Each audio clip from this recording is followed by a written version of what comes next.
Hey guys, so the last time I had an iPhone was the iPhone 3GS, which came out in 2009, and I remember switching to Samsung, and I've been with Android ever since 2010. So for the last 10 years I've bought into the Android ecosystem. This is the first time in 10 years I'm actually switching back to iPhone. So I have the iPhone 12 Pro, I'm switching from my Google Pixel 4 XL. This video will cover a few topics. I've got a whole bunch of list of items of me and my experience of switching everything from the last 10 years of being an Android person over to being an iPhone person. So hopefully this video is useful to anyone else who's an Android user and wants to switch to the iPhone. These are some things you need to be aware of, some things to note. Maybe it might help you make a decision if this is the right thing to do, but it's not very easy to make that switch. So I'm going to cover things like how to back up and transfer everything you've had on your Android phone to iPhone. I've also covered things that you lose in terms of the functionalities and the features. I'm also going to cover a bit about the pains that I've felt by using an iPhone compared to using an Android phone for the last 10 years. And finally, I'm going to cover the last topic, which is the gains, one of the reasons why I've switched to an iPhone, so the things that this can do that Android is not capable to do. So let's go ahead and get straight into it.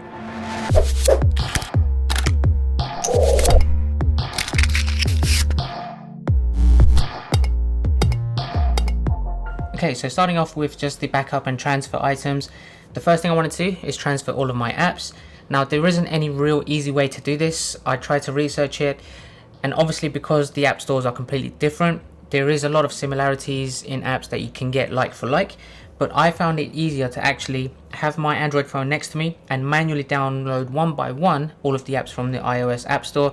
It took me a whole day to pretty much get everything installed, and I had about 100 and so apps. So it is time consuming. It's something, if you're going to be using an iPhone long term, you're going to have to do that. So re-downloading them one by one is the strategy I used for that. The next thing is my WhatsApp messages. Now, there is no way to transfer all of your WhatsApp backup messages onto an iPhone and vice versa. You can't go back the other way. So I had to download an external tool, and that is called Mobile Trans, which is by a company called Wondershare. So have a look at this screen recording. It does quite a few things. Now, it's made not just for WhatsApp transfer, but I had to use this to transfer everything from my WhatsApp on my Google Pixel to the WhatsApp I've installed on the iPhone 12 Pro. But you can also use other chat services like Viber and WeChat to transfer everything from there as well. But this is also able to transfer things from your phone like contacts, text messages, pictures, ringtones, photos, wallpapers, videos, all of that kind of stuff, as you can see here. And it's pretty easy to do so. You just have to connect both phones with their original charging cables directly to your laptop. It will get picked up by this app, and then you just start the transfer, and it should go flawlessly as it did with me. One thing I didn't use the app for was to transfer the contacts, because I had all my contacts synced to my Gmail account, and I logged into Gmail on my iPhone 12 Pro and I synced contacts through there, and it just came out into the contacts page perfectly fine. Then also with the photos, all of my photos were stored on Google Photos, so I just re-downloaded the Google Photos app and had it all there straight away. Now, of course, having the photos appear onto the iPhone Photos app, it will sync to iCloud, which is not a major issue, but you'll have that duplication, so you'd have to get two syncs happening at the same time. So when you take a picture, it will sync to Google Photos and it will sync to iCloud, so that's something just to be aware of. And finally, the last thing was about the whole cloud service backup in general. So I pay premium for Dropbox and for Google Drive, and those were my backup solutions to the cloud for the last 10 years. Now I have signed up for iCloud, and I'm going to be using that. Well, I'm forced to use that actually for backing up everything. And they only give you 5 gigabytes of free storage, and that pretty much ran out on the second day of using it because I was recording some 4K videos, and that pretty much maxed out, as well as the 100 applications I downloaded, my iCloud storage. So I had to upgrade, which actually wasn't too expensive, for the 50 gigabyte storage, which was 79p per month. So I upgraded to that, but now I have 3 cloud storage accounts that I need to maintain. So those are the main things I need to cover about how to transfer everything over. If you have any specific questions about transferring anything from your Android phone to your iPhone, drop a comment. I'll try to help you out. So now let's move on to the things that I've lost since I've transferred to iPhone. So the first thing that I believe everyone is aware of is the loss of functionality on custom launchers, themes, icons, widgets, all of that kind of stuff. There's so much flexibility you can do on an Android. I use the custom launcher called Nova Launcher, and there was really cool gestures that you can even use in the launcher, which I used quite a lot. There was one where I can lock the screen by just pinching anywhere on the screen and it automatically locks. It was quick and easy rather than pressing the sleep button on the side of the phone. So obviously Apple is quite restrictive. You can't have custom app icons, custom themes. They've introduced widgets now in the new iOS, which is fine, but it's very, very limited in how you can be more flexible in arranging those widgets. Secondly, I used a lot of air gestures. Now this is specifically for the Google Pixel 4 XL. This is not for every Android phone, but I've used air gestures to basically, when you approach the phone without even touching it, it wakes up and it makes it quicker and easier to see any notifications you have on your lock screen, or to just quickly get into Face Unlock and get straight into your phone. But I also use this quite a lot to do air gestures for my music. So when I'm playing Spotify on the lock screen, all I have to do, as you can see here, is just swipe my hand over the screen and it will switch to the next song.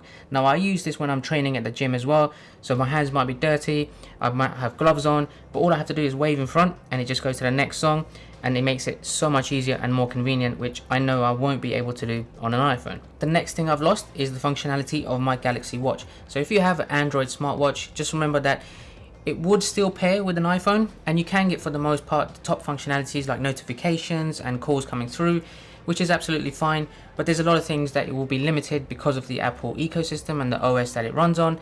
So for example, I can't reply back with text messages, I can't use a keyboard to send text or send emails, that kind of stuff from my watch back to any person in my contacts list, and some other things that are just partially supported, but most important things, they still work fine.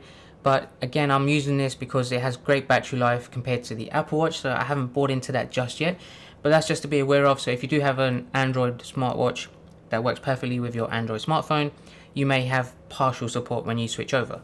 Another thing that I always use is the always on display. So the lock screen on an Android is always on. I can see the clock and I can just see icons for specific notifications that are always there. The iPhone screen will always stay blank. I can't have an always on display, which I just found very convenient, so I'll just have to live without that for now. The other thing that I really don't like is on the iPhones, the battery percentage. You have to swipe down from the top to see the percentage, or what I've done now is I've created some widgets on the screens just to see what the percentage is, which is a bit pointless. They used to have the option to turn the battery percentage on all the time. They don't have that now in the new OS, so it's a tiny thing, but it does make a lot of difference when you can see how much battery you have left completely. The next thing I've lost is the power of USB-C charging. So everyone was hoping that the iPhone 12 would have USB-C. It has lightning ports still. Now I have cables all over the place that are USB-C, which would have made my life easier. They're around my house, they're upstairs in my bedroom, downstairs, in my car, in my office, wherever I go. It would have made things a lot easier, but now I have to buy more lightning port to USB-C cables to just cope with this phone's charging capabilities. It's not the biggest loss of functionality, but it just would have made things a lot easier if they had done that. And lastly, the final thing in the lost category is the ability to get to the camera by double pressing the power button on the side of the phone. I used to use that all the time to get quick access to my camera. Now I have to just hold down for a couple of seconds the camera shortcut on the lock screen on the iPhone. If they had the option to turn on that double press shortcut, or if there's any apps that would do that, I'd like to hear that, and that would be so much easier for me. But until then, I'll just make do. It's not the end of the world, and it's just something to be aware of. Okay, now let's move on to the pains. Now this is a category of things just to note. It's not specifically loss of functionality or anything like that. It's just annoying things that have occurred in my experience after the transfer. So starting off with the first one, I had to reset up all of my smart lights. So I have a lot of Philips Hue lights around the house, the light bulbs, the TV lights, whatever it may be. I need to resync them with my bridge and set them up again. But if you did an Android to Android transfer, all of those settings would have been synced already seamlessly. The second thing is logging into all of your apps again. So obviously I downloaded 100 apps manually. Most of them required an account, so I have to go back and remember what was the login details. I did forgot my password a few times, and just logging into things that require more than just a username and password, like banking apps. You need to go through a lot of security settings to log in and start using that again. But if you spend a whole full solid day just working on apps, going through one by one, then you can get it done. But just remember, that is a bit of a pain to do. Otherwise, all my passwords were synced to my Google account. I couldn't load it because I'm using an iCloud account to run the iPhone, so they weren't synced to that. That's just something to remember.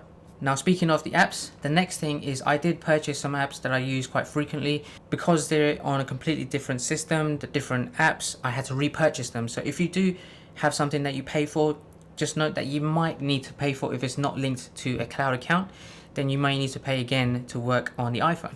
Then there's also the issues about reconnecting all of the other connected devices via Bluetooth. So whether that's all your headphones, you may have speakers. I've got some gimbals that I used with my phone. I had to reconnect all of them, set them up again. So that's just something else to remember. And finally, the last pain that I had was I've lost progress on a lot of the apps that I was using to track things like even gaming. I've played a lot of games where I'm on level 400 or whatever. All of them are gone. I use fitness apps as well. You lose your progress, you had to start again. If there's ways you can transfer and export backups from those apps and re-import them into an iPhone app, then that would be great, but I don't think that's going to be possible all of the time. So just be prepared that you may lose a lot of progress in some apps that you have. That covers all of the pains. Now there are some little pains that might be a non-issue for most people. I'm not going to cover a lot of details in these, but they are tiny things that I've just noticed, like the notifications for one app to get grouped together on an Android, and then you get just a single app notification on the menu bar for that, whereas the iPhone will just list every tiny notification in its own separate line, so you have to scroll through all of them. Then you also have things like the custom keyboard that I've downloaded for the iPhone, because I'm not a fan of the default keyboard. You can't have things like a dedicated comma key. You have to go into the second keyboard settings, press the comma, and then come back and then continue writing. So that's 3 taps as compared to 1. Might not be a big issue, but you will notice it if you're so used to working in a specific way, and it is very limited in functionality. Then there's also the issue with the back button being at the bottom on an Android. You can just single tap to go back whether you're browsing sites, and in some cases you can just swipe on the iPhone to go back, but most of the time you might need to press the back button on the top left of the screen, which as a result you will need 2 hands to do that. So it's not great, but I can get used to it. And the last tiny little pain that probably might not be an issue for a lot of people is that you can't transfer all your blocked numbers. So spam callers, cold callers, whatever, you may have a list of blocked numbers because they keep calling you. When I transfer the contacts, they don't get transferred. You'd have to manually add those blocked callers as a contact and then block them afterwards, which is pretty annoying. But in my case, you'll have to just wait for that person to call again, and then you can block them from the recent calls. And finally, the gains. So these are the things that the iPhone 12 Pro does really well and allows me to convince myself that I've made the right decision moving away from Android. A couple of these might be the reasons why I've decided to go back to iPhone, but it's something that you guys might sway you into convincing you that maybe iPhone is the right choice to do. So let's take a look at that list. Right, so there's 6 specific gains that I'd like to highlight. The first one is the HDR video recording on the iPhone 12 Pro with Dolby Vision. Now, as a content creator, as a YouTuber, video is a big part of the things that I do. So having the capability of recording awesome video wherever I go, having that in my pocket is something I value so much. So having the quality of this video with the stabilization that I've tested on it, I feel like I can just leave my mirrorless camera behind and not have any worries that I'm not going to get any good footage. I've tested this. Check out my previous iPhone 12 camera review. I'll leave a link in the description below for that, but you can also click here to check that out. The video quality on this is so good, and I feel like I can just replace some of my YouTube videos and just record directly from this. So I'm very happy with that. The second thing is the great battery life. I've used this very heavily when I was downloading apps. I was logging into everything, I was backing up, I was transferring a whole day constantly on the phone. Started off with 100%. I think maybe 9 hours later I was down to 58%. My Android definitely would have just been down to 0 by that time, completely, even earlier than that. So the battery is just very convenient. I don't need to worry about taking a power bank or an external power source to make sure it's always charged. I'm so happy with that. The third reason, if like myself you have a lot of Apple products, so like you see here, I have my MacBook Pro, I have an iPad Pro at home, I have Apple TV connected to my TV, and a lot of my family members have iPhone as well. So I'm already invested into the Apple ecosystem. So this is probably the last missing piece of the puzzle. Now, one of the reasons why I wanted to go back to iPhone is to get that missing jigsaw piece of the ecosystem and just cover everything. So now all my devices everywhere are just linked together. So when I'm taking pictures on my iPhone 12 Pro, they'll sync seamlessly to my iCloud account, which is already on my MacBook. I can airdrop my photos to myself very easily, very quick. I can take FaceTime calls on my laptop. It makes it so much easier for me to share my iPhone screen onto my TV as well. So there's so many things like that where I feel like I can do all those things where I needed to get third-party applications to do that before with an Android. So now I'm fully invested in having all of my devices, including my phones, connected together. The next one is Apple CarPlay. So in my car, I did use Android Auto for my Google Pixel 4 and it was a little bit buggy. Sometimes it connected it, sometimes it didn't detect it. But when it was working, I noticed when I used the navigation for Google Maps, it always froze in the middle of my journey. So it wasn't great. But when I used the iPhone to use Apple CarPlay and then use Apple Maps, it was faster, it was smoother, and I feel like it's a whole completely different system in my car because the response times were 5 times quicker than the Android Auto one. So it's made the journeys in my car so much better by using the iPhone. So CarPlay is a big benefit for me, and I'm going to use that pretty much almost every day when I'm driving. So it's a big thumbs up on that front. Number 5 is the simplicity. Now, what I mean by simplicity is the Android market is so saturated.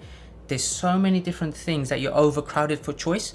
Now you have third-party applications, you have loads of different phone companies now building on top of the Android Google system. So you don't know really which one is the best one to go for because you have companies like Samsung and Huawei. They have their own OS that is built on top of the Google OS. So what I'm trying to talk about with the simplicity point of view is, let's say if you go to a restaurant, you have a menu which has 200 items on it. You're spoiled for choice. Let's just say that's an Android menu. Then you go to a different restaurant, you only have 10 things on the menu. It makes things so much easier. It allows you to be more decisive. You can choose things very quickly and you just know what you're going to get. Last but not least is the A14 Bionic chip. So that is the fastest processing chip on any smartphone right now.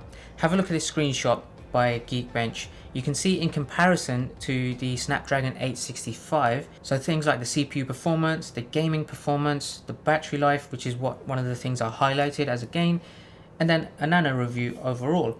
So you can see it beats it in every category. So having that fast processing, no lags, it's just smooth. When I'm using the applications, when I'm switching screens, when I'm going background apps, it just makes everything so quick and so easy to do. The gamings, I downloaded a few games straight away and I was playing with it. It was like a completely different experience from when I was playing games on my Google Pixel 4. So I'm so happy in that front. So that covers everything that I think you guys need to know. If you are going to an iPhone after many years with an Android, these are the things to be aware of. Hopefully I covered the things that you might want to know. If there's anything else you want to know about my experience in this transfer, drop a comment down below. Otherwise, I have a tons more iPhone 12 videos coming out, which I know you're going to like. So make sure you hit that subscribe button. Make sure you like this video, and I will catch you guys next time. Take care.